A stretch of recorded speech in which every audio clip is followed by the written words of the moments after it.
Bro మీ పేరు? జావేద్. జావేద్. ఎక్కడ మీది? ఏపీ తెలంగాణ? మాది ఏపీనే, కర్నూలు. ఓకే. మనకి ఇప్పుడైతే ఎలక్షన్ స్టార్ట్ అయిపోయినాయి ఏపీలో. మొత్తం ఎవరి కాళ్ళ ప్రచారాలు అయితే మారుమోగిపోతున్నాయి. ఒక పక్కన టీడీపీ, జనసేన, బీజేపీ కూటమిగా వస్తున్నారు, ఎన్డీఏ కూటమిగా. జగన్మోహన్ రెడ్డి ఏమో సింగిల్గా వస్తా అంటున్నారు. మనకి 5 సంవత్సరాల పరిపాలన జగన్మోహన్ రెడ్డి గారు చేసిన పరిపాలన, అభివృద్ధి, సంక్షేమ పథకాల గురించి నువ్వేం చెప్తావు? జగన్ రావడం వల్ల సచివాలయాల్లో పనులు జరుగుతున్నాయి. మాకు జగన్ అన్న హౌసింగ్ ఇచ్చిండు, చాలామంది హెల్ప్ చేసిండు. ఇంకా ముసలిళ్ళకి మా అవ్వకు మా తాతకు పింఛన్లు పంచినాడు. ఇంకా చాలా చేసినాడు, డెవలప్మెంట్స్ కూడా చేసినాడు. ప్రతి ఒక్క గ్రామంలో సీసీ రోడ్లు, ఎన్నో రోడ్లు వేయించిండు. ఇంకా ఎక్సెట్రా ఎక్సెట్రా చేయించిండు అన్న. మరి 3 రాజధానులు అని చెప్పారు కదా, ఎందుకు కంప్లీట్ చేయలేకపోయారు అంటారు? అది బడ్జెట్ ప్రాబ్లం ఉంటుంది బ్రో పైన, అందుకే చేయలేకపోయింటాడు. అట్లా చేస్తాడు. మరి ఇప్పుడు జగన్ వస్తే మరి కంప్లీట్ చేస్తాడు, రాజధాని ఇస్తాడు మనకి. రాజధాని ఇప్పుడు ఒకవేళ వైసీపీకి ఎన్ని సీట్లు రావచ్చు ఈసారి ఎలక్షన్లో? 175కి 170 వస్తాయని కన్ఫర్మ్ అవుతున్నాం. 175. Why not 175? Almost Jagan come. అలాగే వైసీపీలో కొంతమంది మంత్రులు ఉన్నారు కదా, కొంచెం గట్టిగా మాట్లాడేవాళ్ళు. కొడాలి నాని అవ్వచ్చు, అమర్నాథ్ అవ్వచ్చు, అంబటి రాంబాబు అవ్వచ్చు, మన పెర్ని నాని అవ్వచ్చు, రోజా అవ్వచ్చు. వీళ్ళు ఎందుకు గత కొన్ని రోజులుగా సైలెంట్ అయిపోయారంటే ఓడిపోతామని భయం అంటారా? అది అంతే బ్రో. ఇప్పుడు మనకి సునామీ వచ్చే ముందర సైలెంట్గా ఉంటాయి కదా బ్రో, అది కూడా అంతే. గెలిచే ముందర సైలెంట్గా ఉంటారు అట్లా. అలాగే పిఠాపురం నుంచి పవన్ కళ్యాణ్ గారు పోటీ చేస్తున్నారు కదా, ఈసారి ఆయన విజయ అవకాశాలు ఎలా ఉన్నాయంటారు? మనం ఎలా చెప్తాం బ్రో, అలా చెప్పలేము. విన్ అవుతారంటారా? ఆల్మోస్ట్ ఫ్యాన్స్ ఉన్నారు కాబట్టి విన్ అవ్వచ్చు అనుకుంటున్నాము. అట్లా ఎట్లా జగనే గెలుస్తాడు అక్కడ కూడా కన్ఫర్మ్. మరి లోకేష్ గారు మంగళగిరి నుంచి పోటీ చేస్తున్నారు, ఆయన ఎమ్మెల్యేగా పోటీ గెలుస్తారంటారు ఈసారి? గెలవలేడు బ్రో, గెలవలేడు, ఓడిపోతాడు. గెలవలేడు.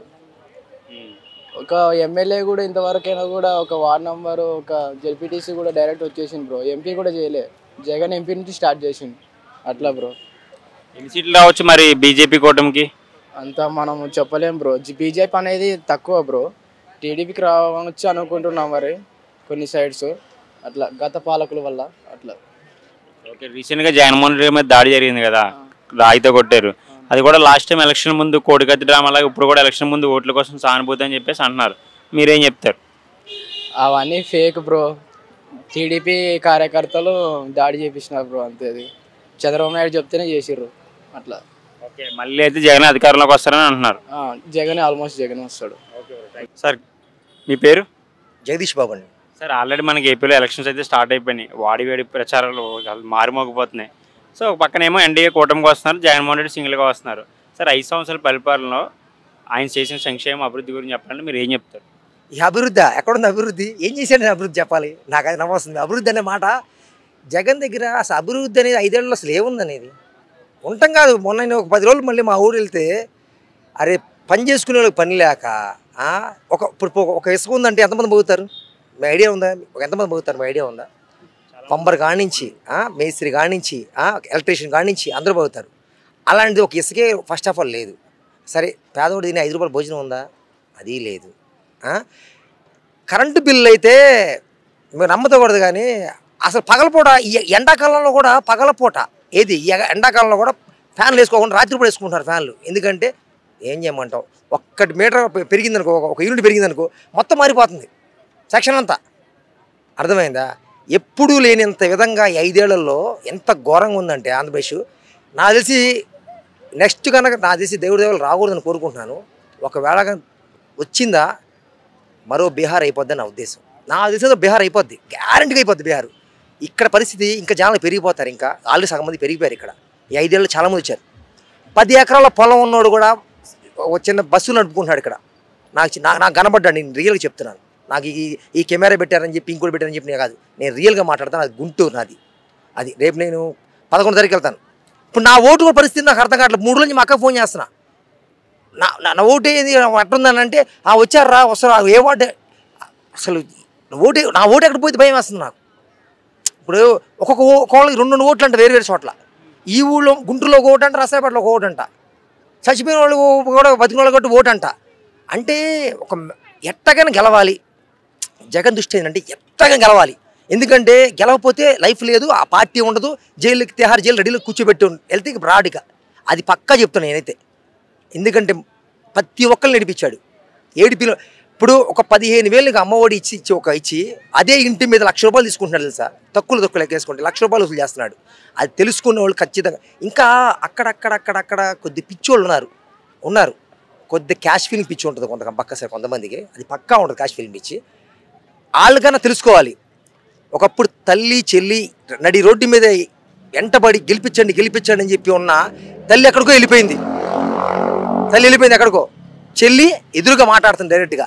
ఇప్పుడు కూడా తెలుసుకోకపోతే కనుక జనాలు ఆంధ్రప్రదేశ్ బాగుపడాలనుకుంటే కనుక జనాలు ఎట్టి బస్సులు దయచేసి జగన్మోహన్ రెడ్డి గారికి దయచేసి ఓటేయొద్దని నేను మనవి చేసుకున్నా. కనీసం ఎవరు వచ్చినా నాకు తెలిసినంతరు వాళ్ళు రావాలి వీళ్ళు రావాలని అంటే అనుకుంటారు. ఎవరు వచ్చినా ఈ రాకుండా చాలు.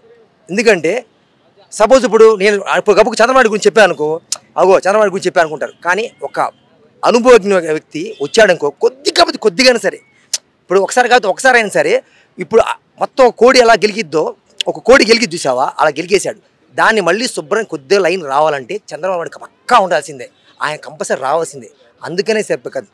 ఇప్పుడు గబుక్కుని ఇప్పుడు పవన్ కళ్యాణ్ గురించి చెప్పాను, అదిగో పవన్ కళ్యాణ్ అంటే అలా అంటారు. ఆయన కూడా ఎందుకని తగ్గి కూడా ఒక వ్యక్తి కావాలి, మనకి ఒక అనుభవం వ్యక్తి కావాలి. అది చంద్రబాబు నాయుడు కావాలి, అర్థం చేసుకోండి. ఆయనకి 24 సీట్లు ఇచ్చినప్పుడు 24 ఇచ్చారా? 21 ఇచ్చారు. ఆయన ఏమన్నా నేను ఎంత తగ్గి ఉంటే కారణం ఏంటంటే ఆయన చంద్రబాబు నాయుడు గారు ఉండాలండి. దానికి మళ్ళీ క్యాష్ ఫీలింగ్ తీసుకొచ్చి, కాబుల ఫీలింగ్ తెచ్చుకొచ్చి, ఆ ఫీలింగ్ తీసుకొచ్చి ఇవాళ పేపర్ చూసారా? గ్లాస్ గుర్తు కూడా 3 ఎంపీ సీట్లు ఎక్కడెక్కడ పోటీ చేయట్లేదు. అక్కడ అసలు గ్లాస్ గుర్తు ఇవ్వడం ఒక పార్టీ గ్లాస్ గుర్తు ఇచ్చారనుకో, మళ్ళీ ఎందుకు ఇస్తున్నాడు? అది ఎంత విరుద్ధం అంటే ఎక్కడెక్కడ ఏమేం చేయాలో అన్ని అరాచకాలు చేస్తున్నాడు. ఇంకానే ఒక చిన్న దెబ్బ 3 రోజులు కారుతానే ఉంటుందా? ఇవాళ నిన్న పేపర్లో టేపు తీసి అయిపోయిందంట. అంటే ఇది జూమ్ మంత్రం మాయ. ఇంకా మాయ ప్రపంచంలో జనాలు పిచ్చోళ్ళు చేస్తున్నాడు. నేను ఎంత కడుపు మండింది. మొన్న 10 రోజులు నేను ఉంటే మా ఊళ్ళో ఒక్కొక్కరు బాధలు చూడలేక నేను అల్లాడిపోయాను. ఏంటా అని. అమ్మో అవి ఇంక చెప్పుకుంటే చాలా పోతాయి. దయచేసి మటుకు చంద్రబాబు నాయుడు గారి మటుకు ఎట్టి పరిస్థితుల్లో గెలిపించండి. ఆయన మనకు కావాలి కంపల్సరిగా.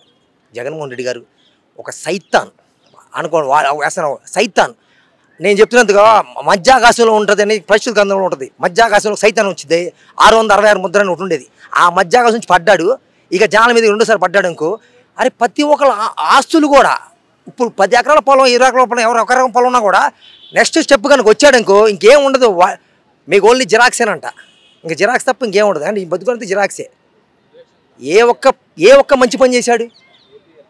అప్పుడు రాజధానుల విషయంలో పోలవరం ప్రాజెక్ట్ ఎందుకు మాట తప్పారంటారు?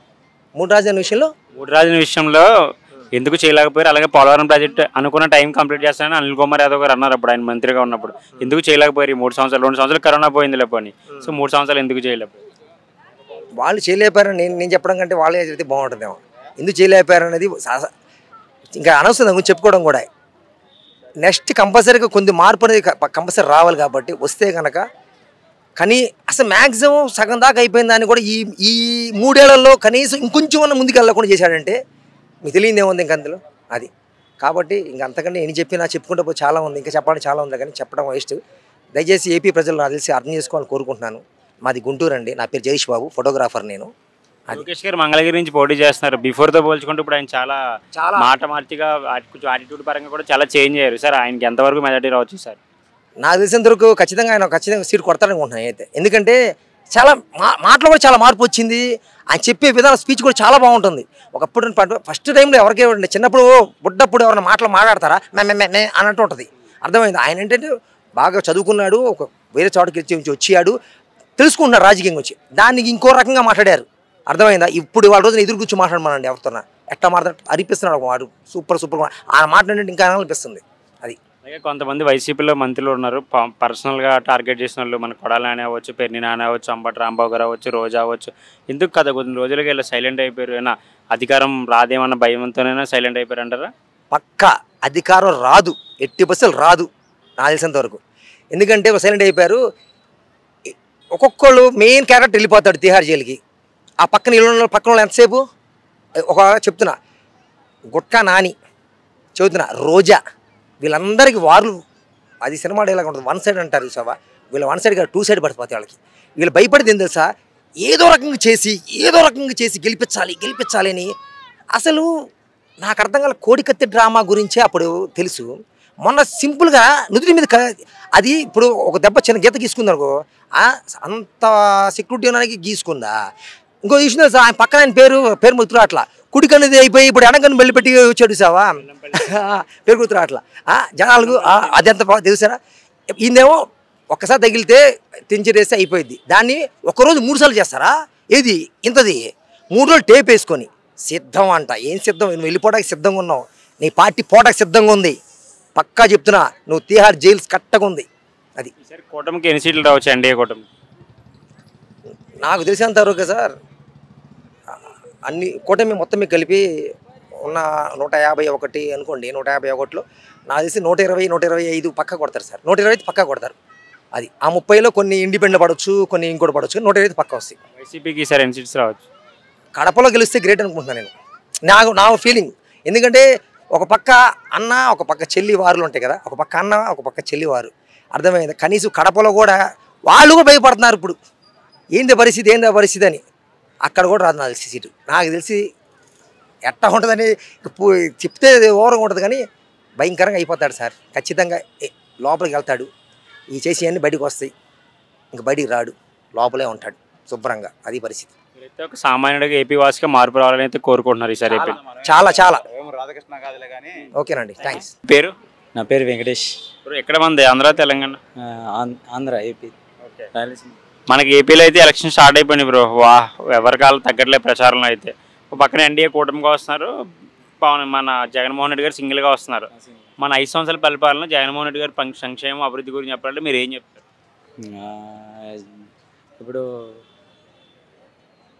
ఇప్పుడైతే జగన్ అయితే ఏం పరిపాలన బాగానే ఉంది అంటున్నారు. కాకపోతే ఈయనకు కూడా ఛాన్స్ ఇవ్వాలి కదా సరేనా అని చెప్పి ఉద్దేశంతో చంద్రబాబు నాయుడు గెలుచుకోవాలని చెప్పి ఉద్దేశం చెప్పాలని అనుకుంటున్నాను. ఈసారి ఎన్ని సీట్స్ రావచ్చు వైసీపీకి? వైసీపీ తక్కువనే అంటున్నారు. మ్యాక్సిమం వైసీపీ పోవాలని. సీట్లు అయితే మనకు తెలియదులే, కానీ గెలిచేది మాత్రం తెలుగుదేశం పక్కన. కూటమి గెలుస్తున్నారు. ఒక పక్కన పిఠాపురంలో పవన్ కళ్యాణ్ గారు పోటీ చేస్తున్నారు. ఈసారి ఆయన విన్ అవుతారంటారు? ఎమ్మెల్యే విన్ అవుతారా వెళ్ళ పక్కకు పెడితే, కానీ అభ్యర్థిగా నిలబడడం ఒక గొప్పతనం అనేది. కాకపోతే ఇప్పుడు ముందరకు పోరాడుకుంటూ పోతేనే కదా ఏదైనా సరే. ఈసారి గెలుపు తర్వాత ఫస్ట్ నిలబడడం ముఖ్యం. గెలిచే తర్వాత ఎట్లయినా సరే గెలుస్తారు. అది. అలాగే లోకేష్ గారు మంగళగిరి నుంచి పోటీ చేస్తున్నారు. లాస్ట్ టైం 5 years కంటే ఇప్పుడు చాలా ఆయన మాట తీరు అంతా మార్చుకుని కొంచెం అగ్రెసివ్గా కూడా మాట్లాడుతున్నారు ప్రత్యర్థులతో. సో దీని గురించి ఏం చెప్తారు? నారా లోకేష్ అయితే చెప్పేది అయితే ఆయన బాగానే ఉంటుంది. ఈ సంవత్సరం గెలిచాలని ఆయన ఒక పట్టుదలతో పోరాడుకుంటూ పోతున్నాడు. సరే ఈసారి ఖచ్చితంగా గెలుస్తాడని నమ్మకం ఉంది అంతే. అలాగే వైసీపీలో కొంతమంది మంత్రులు ఉన్నారు కదా, కొడాలి నాని అవ్వచ్చు, పెర్ని నాని అవ్వచ్చు, రోజా అవ్వచ్చు, అమ్మటి రాంబాబు గారు, వీళ్ళంతా ప్రతిపక్షాలను తిట్టి పర్సనల్గా అందరినీ టార్గెట్ చేసి వాళ్ళ పరిపాలన పక్కన పెట్టేసి అని ప్రజలు అంటున్నారు. మీరేమంటారు? రాజకీయం అన్నాక తెలియదు ఏముంది. ఇప్పుడు వాళ్ళు వ్యతిరేకం చెప్తారు, వీళ్ళు వ్యతిరేకం చెప్తారు. ఇప్పుడు ఐక్యత అన్నారు, జనసేన ఉంది, ఇప్పుడు టీడీపీ ఉంది. 2 ఐక్యత ఉండేందుకు వాళ్ళకు ఎవరు సపోర్ట్ లేనందుకు వాళ్ళు కొంచెం వ్యతిరేకం అవుతారు. మామూలే సిద్ధమా అని జగన్ అంటాడు. కాకపోతే ఇది టీడీపీ గెలవాలని ప్రజలు అందరూ సరే ఈ సంవత్సరం ఆయన ఒక్కొక్కసారి ఛాన్స్ ఇవ్వాలని ఉద్దేశం బాగుంటుందని. అలాగే లాస్ట్ టైం జగన్మోహన్ రెడ్డి మీద కొన్ని రోజుల క్రితం దాడి జరిగింది కదా గులకరాయితో. బిఫోర్ ముందు కోడికత్తి డ్రామా లాగా ఇది కూడా ఒక డ్రామా, సానుభూతి ఓట్ల కోసం అని చెప్పేసి ప్రజలు అంటున్నారు. మీరేమంటారు? అది రాయి అయితే తగలడం అంటే చిన్న రాయి అంటున్నారు కరెక్ట్. ఇంకా అది అందువలన వారిని నిర్ణయం తీసుకుని వారిని అంటే వాళ్ళలోనే ఎవరైనా విసిరడమా ఏందో జరిగింది అది విషయం. అందువల్ల అట అన్ని పుకార్లు లేపడం, అది చేయడం, ఇది చేయడం మామూలు. ఈరోజు టీడీపీ జనసేన ఉమ్మడి మేనిఫెస్టో రిలీజ్ చేశారు, చూసారా మీరు? చూడలేదు. ఓకే. మీరైతే ఏపీలో మార్పు రావాలి, ఎన్డీఏ కూటమి అధికారంలో రావాలని కోరుకుంటున్నారు. మాకు ఏపీలో అయితే మార్పులు రావాలి. సరే చంద్రబాబు పరిపాలన బాగుంటుంది అని చెప్పి ఉద్దేశంతో అదే ఈసారి ఓటు వేయాలని నిర్ణయం తీసుకున్నాం. సార్ మీ పేరు? వెంకటేష్. సార్ ఎక్కడ sir? APR Telangana? APN. Sir ఏపీలో అయితే ఎలక్షన్ ఆడడం స్టార్ట్ అయిపోయింది. ఒక పక్కన ఎన్డీఏ కూటమి, ఒక పక్కన జగన్మోహన్ రెడ్డి సింగిల్గా వస్తున్నారని చెప్పేసి అంటున్నారు. మనకి 5 years పరిపాలనలో ఆయన చేసిన సంక్షేమ పథకాల అభివృద్ధి గురించి చెప్పాలంటే మీరు ఏం చెప్తారు? అంటే పథకాలు జనాలు అందరికీ అందినాయి కాబట్టి అందరూ హ్యాపీగానే ఉన్నారు. అదే కరెక్ట్గానే ఇప్పుడు పెన్షన్స్ కానీ ఇంటికి వచ్చి ఇస్తున్నారు. అట్ ద సేమ్ టైం అన్నీ బాగానే చేస్తున్నాడు కదా. అందరూ హ్యాపీగానే ఫీల్ అవుతున్నారు పథకాల పరంగా అయితేనే. జనాలు ఎట్లా పబ్లిక్ ఎలా ఉన్నారంటే పాజిటివ్గానే ఉన్నారు వైఎస్ఆర్సీపీ సైడ్ నుంచి. అదే నేను చెప్ప 3 రాజధానుల విషయాన్ని ప్రామిస్ చేసి పక్కన పెట్టేసి అని చెప్పేసి అంటున్నారు సార్. దాని గురించి ఏం చెప్తారు? పక్కన పెట్టేశారంటే ప్రాసెస్ పక్కన ఎందుకు పెడతారు? ఇప్పుడు 2 ఇయర్స్ కరోనా ఉంది కదా. సో కరోనాలో ఏం చేస్తారు? ఎవరేం చేస్తారు? ఇంట్లో నుంచి బయటకు వచ్చాము మనం, ఎవరో రాలేదు కదా, ఇంట్లో నుంచి బయటకు ఎవరు రాలేదు కదా, అవి కూడా కన్సిడర్ చేయాలి కదా. ఓకే, సో వస్తే అన్నీ ఎవరు జరుగుతాయి కదా, అన్నీ డెవలప్ అవ్వాలి కదా, అన్ని ప్రాంతాలు డెవలప్ అవ్వాలి. ఓకేనా, అన్నీ జరుగుతాయి. పిఠాపురం నుంచి పవన్ కళ్యాణ్ గారు పోటీ చేస్తున్నారు సార్. ఆయన ఎంతవరకు మంచి కోరుకుంటున్నాం. నేను కూడా పిఠాపురం నుంచి పవన్ కళ్యాణ్ గారు గెలవాలి కోరుకుంటున్నాం. 15 ఏళ్ళు అవుతుంది పాపం. ఆయన కూడా ఆయన వాయిస్ ఎలా ఉంటుందో మాకు ఉంది. ఓకే, వీళ్ళు గెలవాలి, ఆయన కూడా గెలవాలి. ఒకసారి అసెంబ్లీలో వాయిస్ ఎలా ఉంటుందో చూద్దాం. అలాగే లోకేష్ గారు మంగళగిరి నుంచి పోటీ చేస్తున్నారు. బిఫోర్తో పోల్చుకుంటే ఇప్పుడు చాలా చేంజ్ అయిపోయారు. ఆయన గట్టిగా మాట్లాడుతున్నారు. ట్రాన్స్ఫర్మేషన్ కూడా అయ్యారు సారు, భారీ ట్రాన్స్ఫర్మేషన్ అయ్యాడు, లాంగ్వేజ్ ఇంప్రూవ్ చేసుకున్నాడు, చాలా బాగున్నాడు. ఆయన కూడా గెలవాలి పాలిటిక్స్లో. ప్రతిపక్షంలో అయితేనో లేకపోతే యాక్టివ్ పాలిటిక్స్లో ప్రత్యక్షంగా గెలిచి అతను కూడా ప్రజలకు సేవ చేయాలని ఆశిస్తాం. ఓకే, రీసెంట్గా రిలీజ్ చేసిన మేనిఫెస్టోలో కొత్తగా ఏమీ లేవు అని చెప్పేసి అంటున్నారు ప్రజలు. దాని గురించి ఏం చెప్తారు? మేనిఫెస్టోలు ఓకే, మేనిఫెస్టోలు ఎన్నికల ముందు అందరూ రిలీజ్ చేస్తారు. ఇప్పుడు కూటమి వాళ్ళు కూడా ఇందాకే చేశారు, చూశాను, అవి కూడా చూశాను, వాళ్ళు కూడా చేశారు. ఓకేనా, అంటే ఓకే బేసిక్. ఇప్పుడు మేనిఫెస్టోని చూసి మనం మాట్లాడకూడదు. మేనిఫెస్టో ఏంటంటే అందరికీ తెలుసు, మేనిఫెస్టో ఏంటంటే జస్ట్ అట్రాక్ట్ చేస్తుంది అన్నమాట అంత జనాన్ని. సో ఓకే, చూద్దాం ఎవరు దాన్ని బట్టి. రీసెంట్గా జగన్మోహన్ రెడ్డి మీద దాడి గురించి చిన్న గులకరాయ తగిలింది కదా సార్. ప్రతిపక్షాలు ఏమన్నాయంటే లాస్ట్ టైం ఎలక్షన్ ముందు కోడికత్తి డ్రామాలో ఎలక్షన్ ముందు ఇది కూడా ఒక సెంటిమెంట్తో సానుభూతి ఓట్ల కోసం అని చెప్పేసి అంటున్నారు. మీరేమంటారు? ఇప్పుడు మనం మానవతా దృక్పథంతో ఆలోచించాలి ఎవరైనా కానీ. ఇప్పుడు వేసి ఉండొచ్చాము, ఒక పాజిటివ్గా ఆలోచిద్దాం, ఏమవుతుంది, తప్పేముంది. కోడికత్తిగా దానికి వేరు దీనికి వేరు కదా. తగిలింది, ఏమైంది, మనం స్ట్రాంగ్గా ఉన్నామండి, ఎవరేం చేస్తారు చెప్పండి. తగిలితే తగిలింది, ఆయన ప్రాబ్లం తగలకుండా అయితే తగిలించుకున్నా అని చెప్పలేరు కదా. ఆలోచిద్దాం ఏదైనా కానీ. సో అది.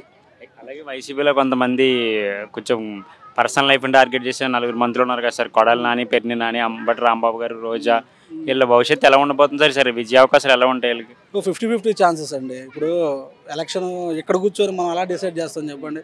So 50-50 chances. గెలిస్తే ఓకే, గెలవకపోతే లేదనుకోవడం, వాళ్ళ పెర్ఫార్మెన్స్ బాగాలేదనుకోవడం, అంతే కదా. అదేముంది పెద్ద మనం ఆలోచించేది ఏముంది. వాళ్ళ పెర్ఫార్మెన్స్ ఆ కాన్స్టిట్యున్సీలో ఈవెన్ కొడాలి నాని గారు బాగా చేశారనుకోండి, మనం ఎలా జడ్జ్ చేస్తాం బయట అనేది. ఓకే, ఆయన వాయిస్ అది ఒక యాంగిల్ అనమాట. ఇప్పుడు మాట్లాడాడు, పర్సనల్ లైఫ్తో మాట్లాడాడు, మనం ఓవర్కమ్ అవ్వాలి. నిజమే కదా, ఆయన మాట్లాడే కూడా కొన్ని నిజాలు ఉన్నాయి కాబట్టి ఓకే, జనాలు డిసైడ్ అవుతారు. అది. అలాగే ఫైనల్గా ఎన్డీఏ కూటమికి ఎన్ని సీట్స్ రావచ్చు సార్? అంటే ఎవరు వచ్చినా కానీ కేంద్రంతో మనము అనుకూలంగా నిలవాలి. నాకు తెలిసినంత వరకు వాళ్ళు సెంటర్లో సపోర్ట్ చేస్తేనే కదా మనం ఏమైనా చేయగలిగింది. రాజధాని విషయం కట్టాలి, లేకపోతే ఏదైనా పాలసీస్ పరంగా కానీ, ట్యాక్సెస్ కానివ్వండి, జిఎస్టీకి సంబంధించిన అమౌంట్లు కానివ్వండి రావాలంటే పైనుంచి డబుల్ ఇంజిన్ సర్కార్ అంటారు కదా. సో ఆ కోఆర్డినేషన్ ఉండాలి సెంట్రల్లో. ఈవెన్ ఈ టీడీపీ వాళ్ళు వచ్చినా, వైఎస్ఆర్సీపీ వాళ్ళు వచ్చినా కానీ వాళ్ళ మద్దతు ఉండాలి. వాళ్ళతో మనం సఖ్యతతో ఉంటేనే మన పనులు జరుగుతాయి అనేది నేను నమ్ముతాను. బాగుండాలి ఎన్ని వచ్చినా, వాళ్ళైనా వీళ్ళైనా కానీ, వైఎస్ఆర్సీపీ అయినా కానివ్వండి, వాళ్ళతో ఉంటే ఇప్పుడు మన పెండింగ్లో ఉన్న రైల్వే జోన్ కావచ్చు. సో చాలా ఉన్నాయి కదా, రాజధాని కనెక్షన్, మనం జాతీయ హోదా వచ్చింది అనుకోండి, బెటర్ ఆపర్చునిటీస్, లేదా ఇంకేదన్నా స్కిల్ డెవలప్మెంట్ స్కీమ్స్ ఏమైనా వచ్చినాయి అనుకోండి, పిల్లలు హ్యాపీగా అంటే ఎవరైతే ఉన్నారో యూత్ ఎంప్లాయ్మెంట్ దొరుకుతుంది. సో దట్ అందుకని. ఓకేనా, వైసీపీకి ఎన్ని సీట్స్ రావచ్చు? ఇది హైపోథెటికల్ క్వశ్చన్. వైసీపీకి ఎన్ని సీట్లు కావాలంటే మనం ఇక్కడ కూర్చొని ఎలా డిసైడ్ చేస్తాం? 175 అన్నారు కదా. 175 కాకపోయినా అబోవ్ 100 వస్తాయని అనుకుంటున్నాను నేనైతే. అనుకుంటున్నాను. మీరైతే మళ్ళీ జగన్మోహన్ రెడ్డి అధికారంలోకి వస్తారని అనుకుంటున్నారు? సరే, మీరు అడిగారు కాబట్టి చెప్తున్నా. బిజినెస్ పర్సన్గా, ఎంబీఏ స్టూడెంట్, బిజినెస్ పర్సన్గా నాకు జగన్ గారు అంటే చాలా ఇష్టం. ఏ లేమెన్గా వచ్చి ఇంతమందిని కాంకర్ చేయడం అంటే it's not a ordinary issue. Okay, ఒక రాజకీయ పార్టీ పెట్టి ఇంతమందిని జనాలందరినీ వాళ్ళు తీసుకున్నారు. అదే అపార్ట్ ఫ్రమ్ దట్ రాజకీయాలకు వచ్చే మాత్రం అడ్మినిస్ట్రేషన్ పరంగా మాత్రం చంద్రబాబు గారు అంటే ఓకే, ఆల్రెడీ చూస్తున్నాం కాబట్టి ఒక 10 ఏళ్ళు అడ్మినిస్ట్రేషన్ ఏ విధంగా హ్యాండిల్ చేయగలుగుతారు. స్లోగన్ కూడా ఉంది కదా, నేను నిద్రపోను మిమ్మల్ని నిద్రపోను అనే ఎంప్లాయీస్తో. సో ఆ డెడికేషన్ ఉంది ఆయన దగ్గర. ఈయన దగ్గర టాక్టిక్స్ ఉన్నాయి. ఓకే ఇద్దరు ఓకే ఎవరు వచ్చినా మనం యాక్సెప్ట్ చేయాలి యాజ్ ఎ పీపుల్గా.